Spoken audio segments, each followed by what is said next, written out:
Hello students, this is biometric classes and I am doctor S के गुप्ता। और आज हम लोग डिस्कस करने वाले हैं परागन, पॉलिनेशन। पॉलिनेशन क्या है? तो पॉलिनेशन को हम लोग इस तरह से डिफाइन कर सकते हैं कि जब परागकण पराग कोश से निकलकर उसी पुष्प या उसी जाति के दूसरे पुष्प के वर्तिकाग्र तक पहुंचते हैं तो इस प्रक्रिया को परागन कहते हैं। जैसे कि हम लोग ने इस चैप्टर के शुरुआत में पढ़ा है, पौधे में जो पुष्प होते हैं उसमें नर जननांग और मादा जननांग होते हैं। नर जननांग पुंकेसर का जो ऊपर का हिस्सा होता है, जिसको एंथर बोलते हैं या परागकोश बोलते हैं, उसमें परागकण विकसित होते हैं और परागकोश के स्फुटित होने के बाद वो बाहर निकलते हैं और बाहर निकलने के बाद किसी माध्यम के द्वारा वो पुष्प के वर्तिकाग्र जो कि मादा जननांग का सबसे ऊपर का भाग होता है, स्त्री केसर का सबसे ऊपर का भाग होता है, उस पे जाकर के लैंड करता है। तो ये जो प्रक्रिया होती है इसी को हम लोग बोलते हैं परागन। ठीक है। परागन की क्रिया जो है वो आवृत बीजी और अनावृत बीजी यानी कि एंजियोस्पर्म और जिम्नोस्पर्म, ये दो तरह के जो प्लांट्स होते हैं उन्हीं में सिर्फ पाया जाता है। अब इसका टाइप्स देखते हैं, परागन के प्रकार। तो परागन दो प्रकार का होता है। फर्स्ट है स्वपरागन, और जिसे हम लोग बोल सकते हैं सेल्फ पॉलिनेशन, एंड सेकेंड होता है परपरागन, जिसे बोलेंगे क्रॉस पॉलिनेशन, यानी कि सेल्फ पॉलिनेशन और क्रॉस पॉलिनेशन।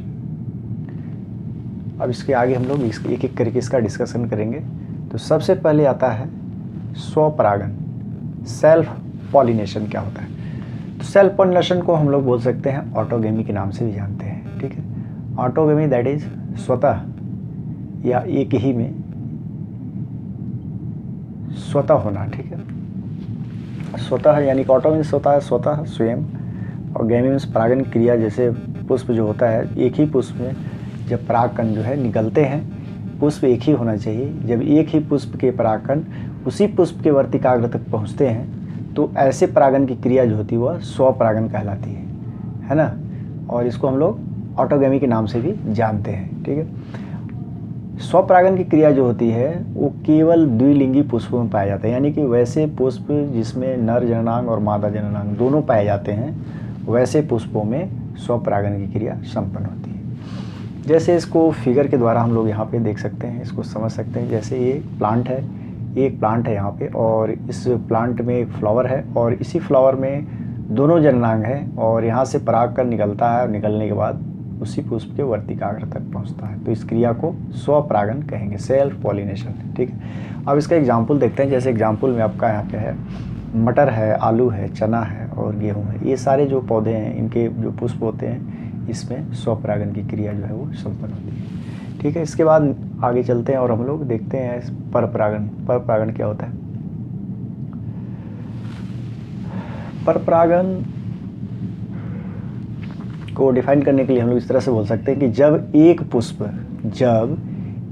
पुष्प के परागकण दूसरे पौधे पर स्थित पुष्प के वर्तिकाग्र तक पहुंचते हैं तो उसे परपरागन कहते हैं। परपरागन की क्रिया जो है यह एक लिंगी के साथ साथ द्विलिंगी पुष्पों में भी पाया जाता है। इसको हम लोग यहाँ थोड़ा सा फिगर से समझ सकते हैं। जैसे यहाँ पे एक पौधा इधर है, एक पौधा इधर है, दोनों में पुष्प लगे हुए हैं। इस पुष्प का जो परागकण है, परागकोश के स्फुटित होने के बाद वो परिपक्व होकर बाहर निकलता है और यहाँ से किसी माध्यम के द्वारा दूसरे पौधे पर स्थित पुष्प के पास चला जाता है, जो वर्तिकाग्र है उस पर जाकर के लैंड कर जाता है। तो इस प्रक्रिया को हम लोग कहेंगे परपरागन। ठीक है। पौधा जो है अलग अलग है, पुष्प भी अलग है। पौधा एक यहाँ पौधा, एक यहाँ पौधा है। ठीक है। तो ये पौधे दो हैं और इसके पुष्प के परागकण जो है इसके पुष्प के वर्तिकाग्र तक पहुंच जा रहे हैं। तो एक प्रक्रिया जो होगी इसको हम लोग बोलेंगे परपरागन। ठीक है। परपरागन को एलोगेमी के नाम से भी जानते हैं। ठीक है। इसका एग्जाम्पल देखते हैं हम लोग। एग्जाम्पल इसका होता है आपका, उदाहरण जो है आपका पाया है, टोमेटो है, कुछ ग्रासेस भी हैं जो कि इस तरह का परागन की क्रिया को दर्शाते हैं। और आपका मेपल ट्री होता है, इसमें भी परपरागन की क्रिया ही होती है। अब इसके बाद परपरागन के कुछ टाइप्स होते हैं। परपरागन भी दो तरह का बताया गया है, जैसे कि यहाँ पे आपको दिख रहा होगा परपरागन के दो टाइप्स दिखाए गए हैं।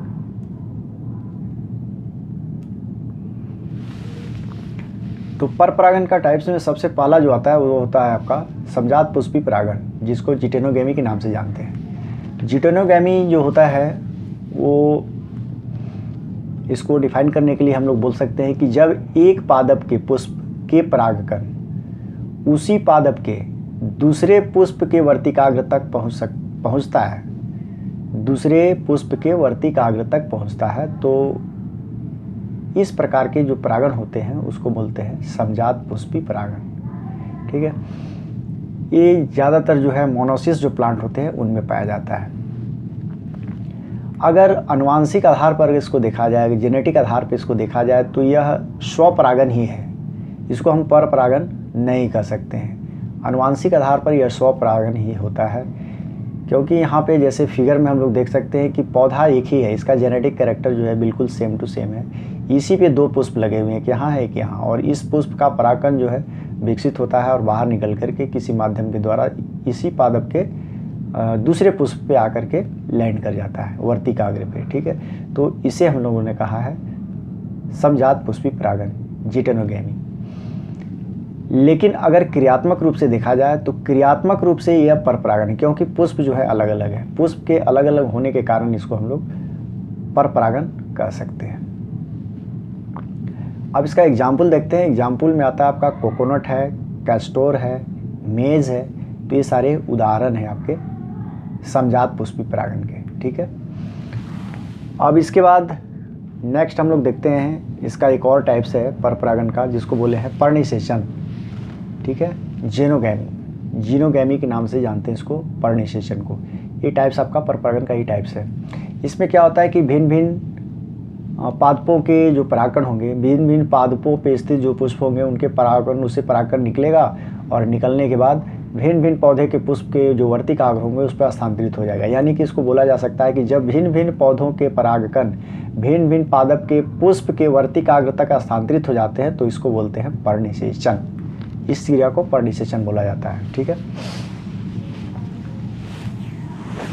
अब स्टूडेंट्स हम लोग देखते हैं परपरागण के कुछ साधन हैं, घटक हैं, जिनके द्वारा परपरागण की क्रिया जो है वो संपन्न होती है। अगर ये साधन या घटक नहीं हो तो परपरागण की क्रिया होना संभव नहीं होगा। ये जो घटक या साधन जो होते हैं परपरागण की क्रिया को कराने में बेहद मुख्य भूमिका निभाते हैं। ठीक है स्टूडेंट्स, मैं आपसे कहना चाहूँगा कि हमारे जो भी वीडियोज़ आते हैं उनमें आप उसे पॉज करके आगे पीछे कर करके और बिल्कुल अपना नोट्स तैयार कर सकते हैं, किसी भी जो कि आगे आपको काम आए रिवीजन में, है ना। तो आप ये कर लीजिएगा तो ज़्यादा बेटर होगा। ठीक है, चलिए आगे देखते हैं हम लोग। इसके बाद आता है कीट परागण, है ना। आपके जो परपरागण है, परपरागण के साधन में, है ना, सबसे पहले जो है कीट, क्योंकि कीट के द्वारा भी बहुत सारे पौधों में परागण की क्रिया संपन्न होती है। ठीक है, तो कीट के द्वारा जब जो भी पौधों के पुष्प होते हैं, जब पुष्प में परागण की क्रिया कीटों के द्वारा होती है तो ऐसे पुष्प को बोला जाता है कीट परागित पुष्प कहा जाता है। कीट परागित पुष्पों को एंटोमोफिली के नाम से भी हम लोग जानते हैं। ठीक है, कीट परागित जो भी पुष्प होते हैं उनको एंटीमोफिली, यानी कीट द्वारा अगर परागण होता है तो उस प्रक्रिया को हम लोग बोल सकते हैं एंटोमोफिली। ठीक है, एंटीमोफिली बोलेंगे उसे। इसमें होता क्या है कि बहुत सारे इंसेक्ट्स होते हैं, जैसे आपका मधुमक्खी है, तितली है, भृंग है, भौरे हैं, ये सभी पुष्प के जो कोरोला होता है, जो कलरफुल भाग होता है, उससे आकर्षित होकर के पहुंचते हैं पुष्प तक, और पुष्प पर जाने के मकरंद को चूसते हैं। मकरंद को चूसने के दौरान क्या होता है कि जो परागकण होते हैं वो उनके पंख में और पैरों में चिपक जाते हैं, और जब ये दूसरे पुष्पों के पास पहुंचते हैं तो वही जो परागकण उनके पैरों और में चिपके होते हैं वो स्थानांतरित हो जाते हैं, एक पुष्प से दूसरे पुष्प तक स्थानांतरित हो जाते हैं और परागण की क्रिया जो है वो संपन्न होती है। ठीक है, तो इससे उदाहरण के लिए हम लोग इसमें ले सकते हैं कौन कौन से ऐसे प्लांट्स हैं या प्लांट्स के फ्लावर हैं जिनमें कि कीट द्वारा परागण होता है। तो सबसे पहले इसमें आता है आपका रोज़ है, लोटस है, सनफ्लावर है, जैस्मिन है। तो ये सभी जो भी फ्लावर्स होते हैं, जो भी प्लांट्स के फ्लावर है, इसमें आपका जो पॉलिनेशन होता है, जो परागण होता है, वो कीट के द्वारा होता है। ठीक है, इसके बाद आगे चलते हैं हम लोग। आगे है नेक्स्ट जो टॉपिक है वो आपका है वायु परागण। कि वायु परागण क्या होता है। ठीक है, तो जब पुष्पों में वायु के द्वारा परागण होगा, जब वायु के द्वारा पुष्प परागित होते हैं, ठीक है, तो उसे हम लोग बोलेंगे वायु परागित पुष्प, है ना।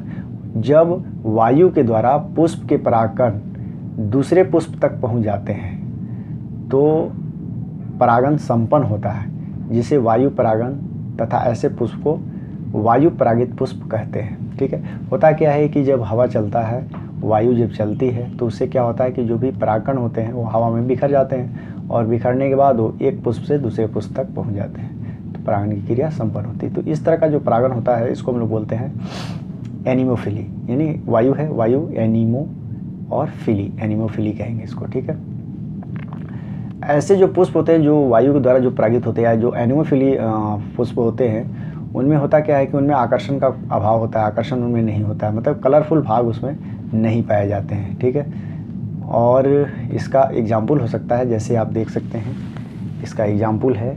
आप एग्जाम्पल को अगर देख लें तो एग्जाम्पल में आपको मिलेगा यहाँ पे उदाहरण के तौर पर, जैसे मेज़ है ना, मेज़ है आपका, जैसे जिसको बोलते हैं हम लोग मक्का है, यहाँ पे राइस है, चावल है ना, ग्रासेस है, शुगर केन है और वीट्स है, गेहूँ है। तो ये सभी जो भी आपको पौधे दिख रहे हैं, इनमें परागण की क्रिया जो होती है वो वायु के द्वारा होती है। ठीक है, अब हम लोग देखेंगे आगे जल परागण। जल परागण क्या होता है, तो जल परागण को देखने से पहले हम लोग इसका देखते हैं एग्जाम्पल कौन कौन सी चीज़ में होता है। जल परागण की जो क्रिया होती है ये ज़्यादातर जलीय पौधों में पाया जाता है। जल परागण ज़्यादातर जलीय पौधों में होता है। जलीय पौधे जैसे कि आपका हाइड्रिला है ना, और बैलिस्नेलिया है, तो ये सब जो प्लांट जो होते हैं जलीय प्लांट, इनमें जल परागण की क्रिया होती है। होता क्या है कि जो नर पौधा होता है उसका पुष्प जो परिपक्व हो जाता है, तो परिपक्व होने के बाद पौधे से विच्छेदित होकर के पानी में तैरने लगता है और तैरते तैरते वो मादा पुष्प तक पहुंच जाता है और वहाँ पे परागकण जो है वो स्थानांतरित हो जाते हैं वर्तिकाग्र तक। जल के द्वारा जो परागण की क्रिया होती है उसको हम लोग बोलते हैं हाइड्रोफिली। ठीक है, हाइड्रोफिली के नाम से उसे जानेंगे। ठीक है, आगे देखते हैं हम लोग पक्षी परागण। पक्षी परागण क्या होता है, जब पक्षियों के द्वारा पुष्प परागित होते हैं तो वैसे पुष्पों को बोला जाता है पक्षी परागित पुष्प।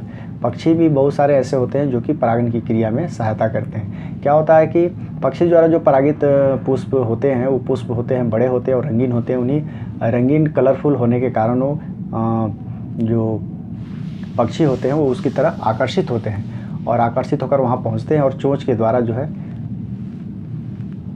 उसमें मकरंद होता है उसको खाने की कोशिश करते हैं, जिससे परागकण जो उसके चोंच में चिपक जाता है और एक दूसरे पुष्प पे जाते हैं तो वहाँ से वहाँ स्थानांतरित होता है। जैसे इसका एग्जाम्पल हो सकता है बिगनोलिया है, बुलिया है ना, बॉम्बैक्स है। तो ये सब सारे जो हैं वो पक्षी परागित पुष्प हैं। और जब पक्षियों के द्वारा परागण क्रिया संपन्न होती है इसको बोलते हैं ऑर्थिनोफिली। इसको ऑर्थिनोफिली के नाम से जानते हैं। ठीक है, इसके बाद नेक्स्ट आता है एक और है, इसमें आप देख सकते हैं यहाँ पे है जंतु परागण। जंतु परागण क्या, जब जंतुओं के द्वारा पुष्प परागित होते हैं तो ऐसे पुष्पों को बोला जाता है जंतु परागित पुष्प। इसको हम लोग जूफिली के नाम से जानेंगे। ठीक, जैसे बहुत सारे जंतु शाकाहारी होते हैं, उनको खाते हैं अपने आहार के रूप में, जैसे आपका खरगोश है, हिरन है, चमगादड़ है। तो ये उस पौधे के पुष्प पे जाते हैं और जाने से क्या होता है कि जो भी परागकण होते हैं वो इनके आगे का जो मुँह होता है उसमें चिपक जाते हैं और जब ये दूसरे पौधों को पास जाते हैं तो जो परागकण है वो एक पुष्प से दूसरे पुष्प तक स्थानांतरित हो जाते हैं। और इसका एग्जाम्पल आपको है, एग्जाम्पल आप यहाँ पे देख सकते हैं, जैसे आर्कटियम है, गुलियम है, एपेरिना है। तो ये सब सारे जो पौधे हैं इनके पुष्प जो है जंतुओं के द्वारा परागित होते हैं। स्टूडेंट्स, अगर हमारा वीडियो अच्छा लगा हो तो आप इसे सब्सक्राइब करें, लाइक करें और शेयर करें। और अगर किसी भी तरह की दिक्कत होती है, कोई डॉट्स होता है, तो उसको आप नीचे कमेंट बॉक्स में लिख सकते हैं ताकि मैं अपने वीडियो में सुधार कर सकूँ आगे। Thank you.